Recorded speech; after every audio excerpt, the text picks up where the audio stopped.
เอาพี่น้องเอ้ยถือว่าบ้านหนุ่มโอตอนนี้ทางสร้างเพิ่นกะย่อเสาขึ้นเป็น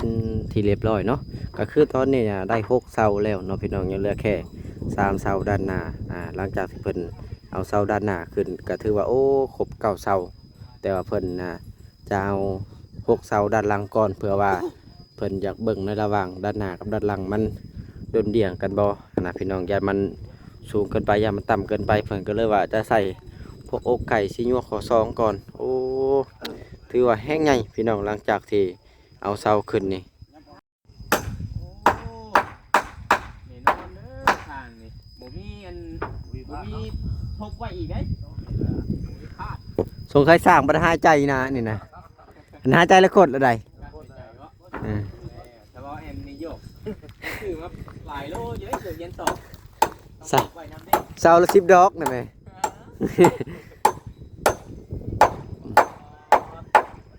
คักไหลจับมัด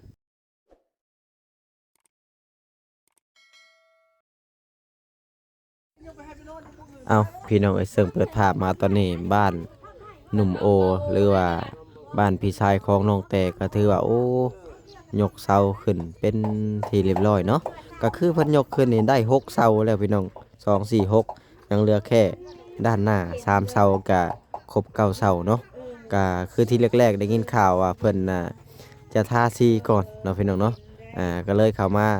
ช่วยๆแหน่จักหน่อยเนาะแต่ว่าตอนนี้เพิ่นว่าทาว่าที่ทาสีน่ะมันเสียเวลาเพิ่นก็เลยว่าย่อขึ้นซะก่อนจึงทาสีเนาะก็พอดีว่าเบาเอ็นเข้ามาก็ซื้อน้ำมาฝากเพิ่นเนาะพี่น้องเนาะก็เป็นเงินทางแม่อยู่ฝั่งไทยพู้นแหละอันนี้ก็ได้ที่แรกๆกว่านี่แหละเพิ่นให้ซื้อมาให้บ้านน้องแต่เนาะพี่น้องแล้วที่นี่บ้านน้องแต่น่ะยังบ่ได้มีเวียกหรือว่ายังบ่มีการดำเนินงานนะพี่น้องเอ้ยก็เลยแบบเพิ่นให้ซื้อมาบ้านของหนุ่มโอแทนเพิ่นว่าเนาะพี่น้องเนาะซื้อมาฝากสร้างนี่แหละเอาสบายดีสร้างเอาคือย่อไว้ปะแทะนี่นะเอ้ยกันเลยเด้วานนี่มัน7-8 โมงเด้อบ่ได้ย่อดอกแบบลาวทาสีดีกว่าป่ะนะขาวเลยเจ้าคอยคิดข่าวเราไปกันนี่ไปหัวหน้านั่นหัวหน้าน่ะเคลียร์กันแหละโอ้ยก็เลยว่าเขาที่จะช่วยก็ได้ดอกว่าเพิ่นสิทาสีใช้รถเดี๋ยวยืมนะนั่นแหละยืมใช้บัตรนี่ยืมมือเพื่อนก่อนโอ้ยมือเจ้าเมียก่อนนั่นดิเอาถือเอาย่อจักคนอันนี้นะ2 คนบ่เวียงมาทันบ่ทันทำทันสุดท้ายทันเท่าสุดท้ายมาก็ยังอยู่เมืองชนพุ่นว่าหันดิออกเมื่อจะซื้อบ่ให้ว่ะก็เลยบ่ท่าทักสร้างก็ได้ให้ท่าเนี่ยลมเสียย้อนได้หวานเนาะอันนี้ก็เล็กๆนั่นเดี๋ยวปุ๊บตุกในดำนาได้นี่นี่แหละกล้าย่างหรือเปล่าปล่อยสิยังบ่ได้วันตาเอาเลยคือบ่ใช้อันนี้นะโอ้ยซื้อมาก็บ่ใส่กระติกได้ยังจ้ะสบายดีบ่เห็นกันตลอดเนาะนู้ยเจ้าจับบ่มาเนาะว้ายเพื่อนโอ้ถามในเพิ่นเมื่อวานนี่ข่อยก็ฮักกันมาวานนี่ข่อยก็หยุดไป2-3 มื้อพุ่นแม่นมาแล้วข่อยก็บ่ได้เว้าหน้าเว้าหลังได้มาแล้วข่อยก็จ้ำอย่างเดียวบ่ได้ถามสร้างอีกมาวานนี่ก็ได้ใส่อย่างเดียวเลยคักแห้งกะลีบาทเนาะป้า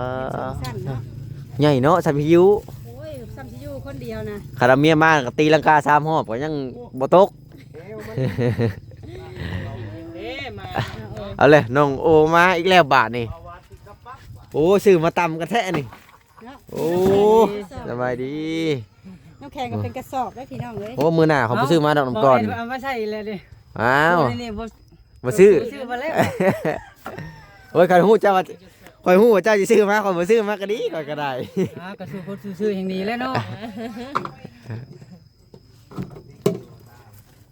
เอาซอกใครทอกใส่ต้องมีกระติก2 กระติกคนได้ซื้อเนาะ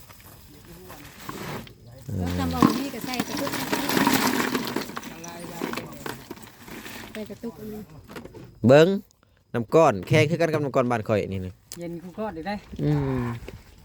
เย็นอีก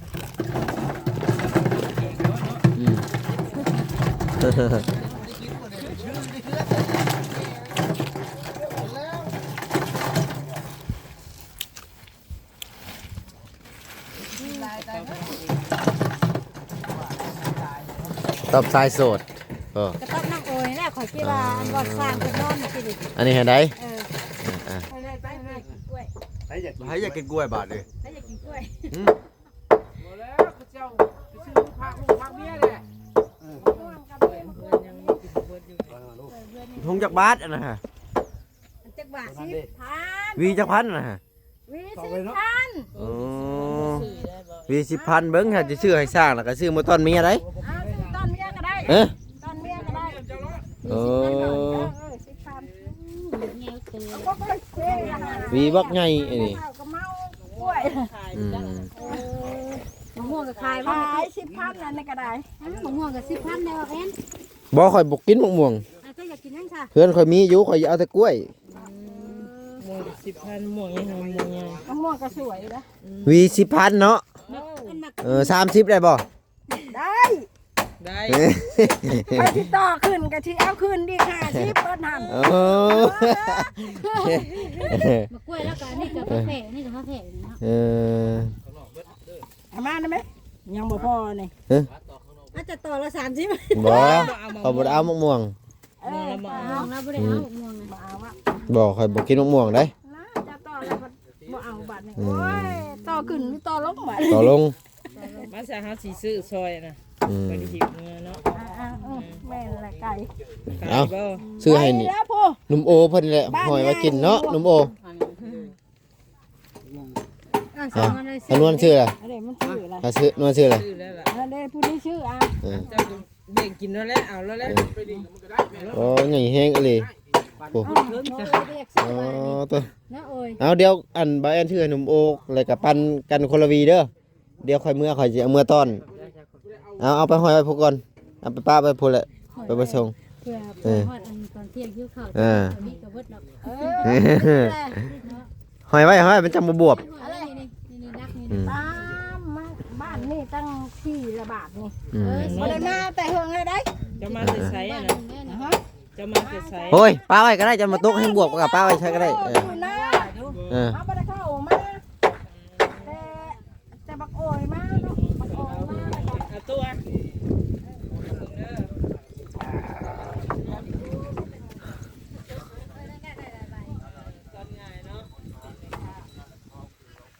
แดดได้บาทนี่แดดจะเช้าแห้งกันเลย5 7 โมงก็แดดเลย5 7 โมงก็แดดเลย ที่ห้าเจ็ดโมงบ่เนี่ย แม่น เดี๋ยวมันจะมาบ่ทันเนาะโยน6โมงพุ่น เออย่อไว้โพดอันนี้เด้อ แม่นแล้วฉัน เออ 8โมงเลยแล้วว่ะนี่ เจ้าไปขายพวกแล้วก็เจ้าซื้อซอย เอาเพิ่นว่าเพิ่นยืนพวกกระไดก็ยังบ่ได้เฮ็ดพี่น้องเอ้ยก็เลยอยู่ตารางนั่นแหละ กระพุ้ยครับ เออ ยัง เออ แล้วแค่โกงย้อนได้ก่อนจะขึ้น ขอบใจ เดี๋ยวสิอยู่ทางล่าง เรื่องแท้ก็อันนี้ เพื่อนหนุ่มโอนี่แหละนี่เพิ่นถึกลอตเตอรี่ได้นี่นะ ต้องซื้อสิเลขเนาะ แม่น เลข6โตแล้วบักโอยนี่ แล้วรับ6โตวพอแล้วจังพอนี่ เอาที่เลยคือเขาบ่ โยกจะถืออยู่ได้เฮาก็ได้เด้ได้จักสิถือ ฟันเริ่มแรง เลขนะที่บอกให้วิธีผมก็บอลนอนข้างทาง อืม เฮ็ดอะไรกับบ่ไรเห็นบ่มา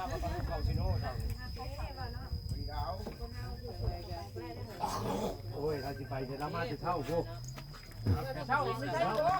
ไอ้นี่มาจะเช่าพุ่น เข้ามาจะหน้าก็ยังเฮ็ดอยู่บ่ ที่เป็นหยังก็ไปเที่ยว เป็นเรื่องเองเจ้า ฮะ เป็นเลยนำให้นำหน้าเลย แล้ววานนี่แล้ว คือดำตัวปี โอ้คนดุเนาะ โมเมนต์ว่านเอาบ่ คอยยอดเอา หยอดเอางามอยู่บ่ งามอยู่ได้แต่ละปีก็โอเค แต่ละปีต้องหยอดเลยเนาะ แม่นถ้าว่าหน้าเฮามีหน้าน้ำนี่โอเคเลยเห็นนะถ้าเป็นประเภทพวกโคกนี่ก็บ่ปานใดเห็นนะแต่มันก็งามมากมันใช้ก็ขาวดำได้หางมันนะแต่ว่าบนได้หญ้าเนี่ยก็จักแล่นผ้า3 รอบพอได้จังเกี่ยวหั่นนะ กับมันสิว่าเนาะ แม่น เดี๋ยวขอตัวกันได้ซะเด้อ โอ้ยเด้อ สบายดี ไปดี มาเต้จะมาถึงมาเพื่อนในตู้นี่ก็จะแล้วเนาะ จะมาแต่ก่อนยังบ่ได้มีบ่ บ่เฮ็ดตู้ยังบ่มีอยู่ในท้องอยู่พี่น้องเลยสบายจะเข้าไปมาโดนเจอเลย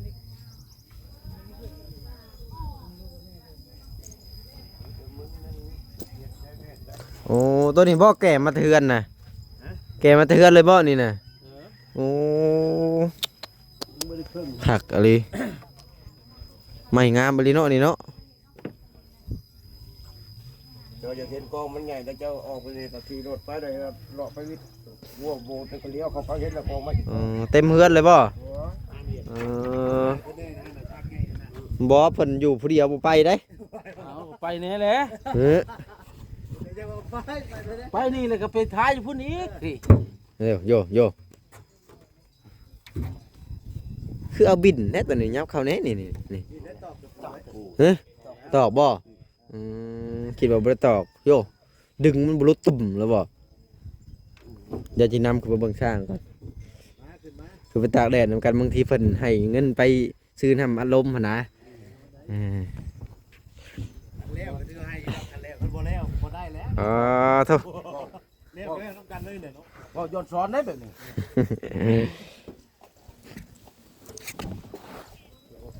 โธ่แดดเนาะขึ้นมาเทิงนี่เนาะโอ้โธ่หักดีบาทนี่ จับข้างในลูก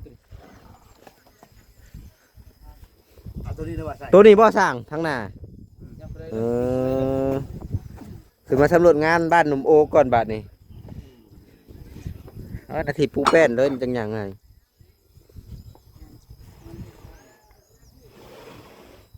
ถูกแล้วนะถูกก็ไป มันต้องใส่กรุ๊ปดอกขึ้นมาสิเนาะ แนวมันแหละ เออ จ้องพร้อมเลยอะ ขันห่มโอ้คักอยู่เนาะนี่เนาะ ไม่โกงเป็นตาม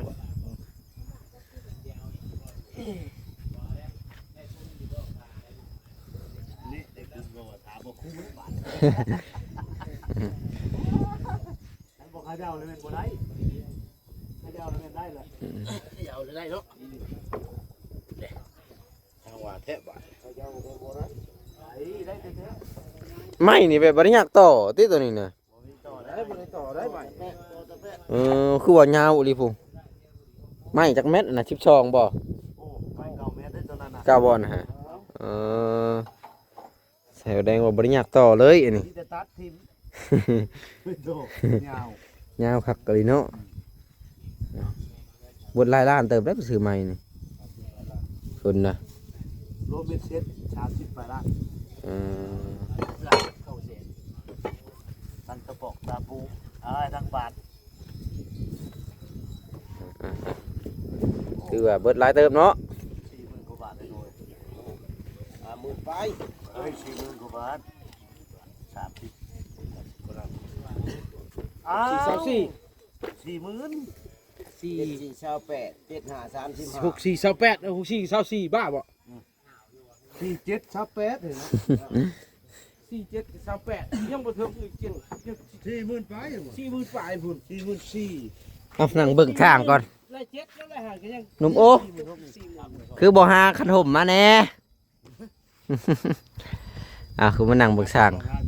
ไปเลย46,000เลย มีคนหุบมีคน เด้ไอ้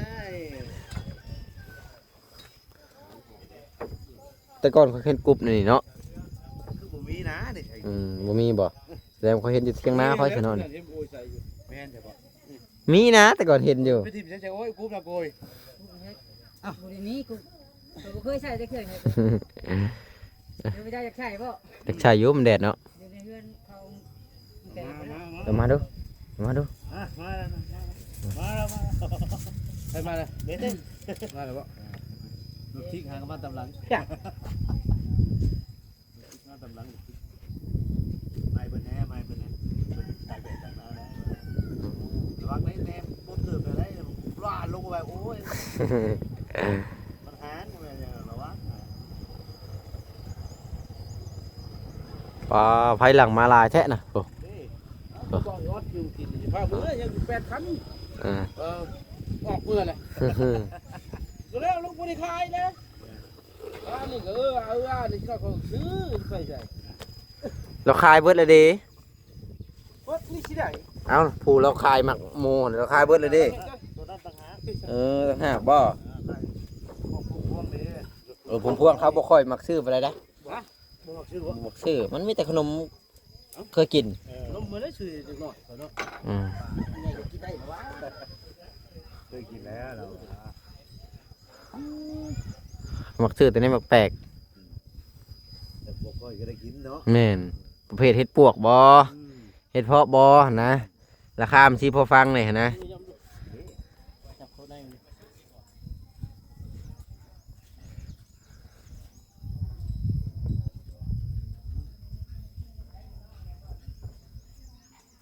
2 เมตร2 เซนเด้อ3 เมตร 6 เมตร2 เซนเด้อเด้อ มาป้อนมาหนุ่มโอ ขอโทษนะมาขอต้องใส่ก่อนแล้วนะใส่โคคือแล้วเด้อ คอยเห็นเวียกเขาบ่ใส่กุ๊บอยู่บ่ได้ได้ข่อยน่ะนี่สายขี้ยาวแท้นี่ มันเอาเองมันด่าเขามันยาวหรือเปล่าด่ายาวเป็นหน้าสัตว์ สายยาวเนาะ เอาลูกกอดบัดนี้เบิ่งบรรยากาศอยู่ข้างเทิงบ้าน โอ้สบายดีเด้อทางนั้นเด้อมาสบายแท้น่ะเช่าบ่อ๋อให้6 โมงบ่ 43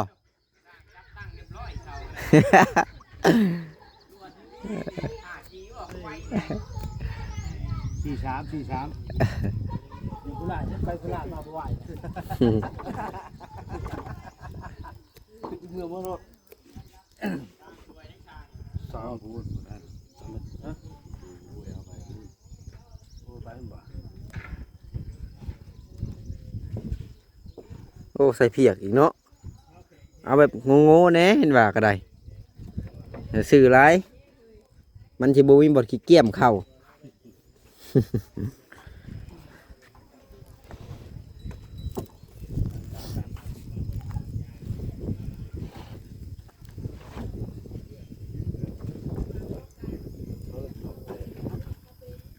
ตามเนาะ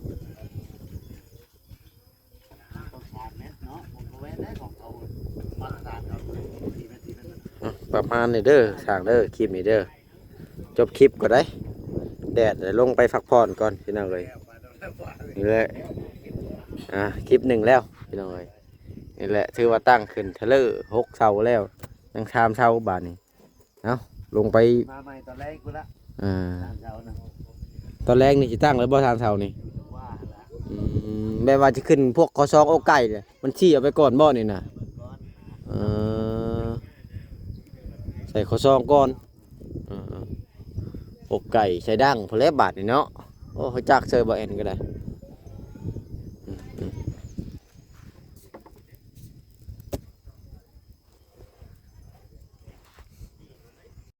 เอาตอนนี้กับบ้านหลวงโอก็ถือว่า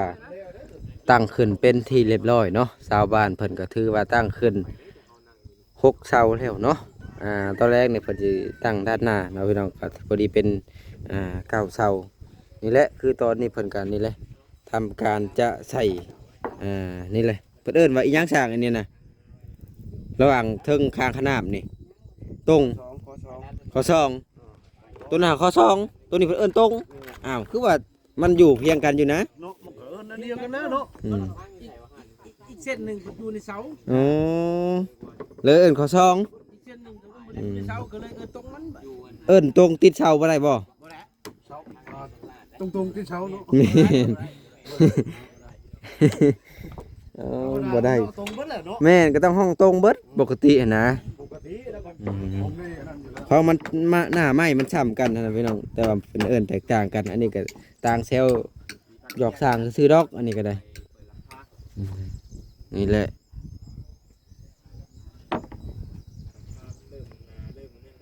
พี่น้องเอ้ยถือว่าบ้านหนุ่มโอตอนนี้ทางสร้างเพิ่นก็ย่อเสาขึ้นเป็นที่เรียบร้อยเนาะก็คือตอนนี้น่ะได้6 เสาแล้วเนาะพี่น้องยังเหลือแค่3 เสาด้านหน้าหลังจากที่เพิ่น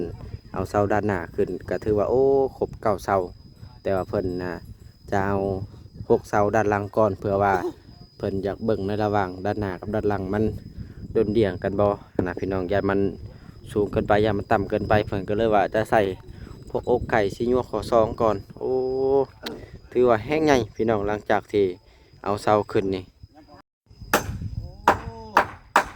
แน่นอนเด้อทางนี่บ่มีอันบ่มีทบไว้อีกเด้บ่มีพลาด สงสัยสร้างบ่ได้หายใจนะนี่นะอันหายใจแล้วกดแล้วใด อืม แต่ว่าแอมนี่โยกคือว่าหลายโลอยู่ได้เกือบเย็นตก ใส่ ไว้น้ำได้ เสาละ10 ดอกนั่นแหม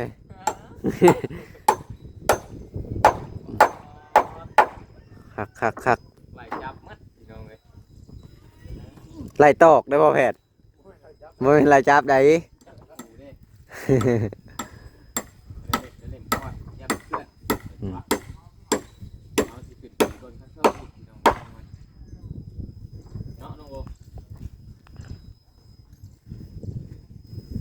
จัดตัวชาติพี่น้องเลย ไล่ตอกคักแล้ว เฮ้ยโต กูสามอยู่บุกเลย ไปนี่ได้ สามพุทธเจ็ดสามพุทธสี่โม 3 เมตรอาทิตย์เนาะ นี่แหละ มันจะเป็น7 เมตรแมน6 คูณ 7รวมมัดให้เด้อพี่น้องเป็น6 7 เมตรก็ได้6 คูณ 7จะมากินนะยอดเลย นี่แหละพี่น้อง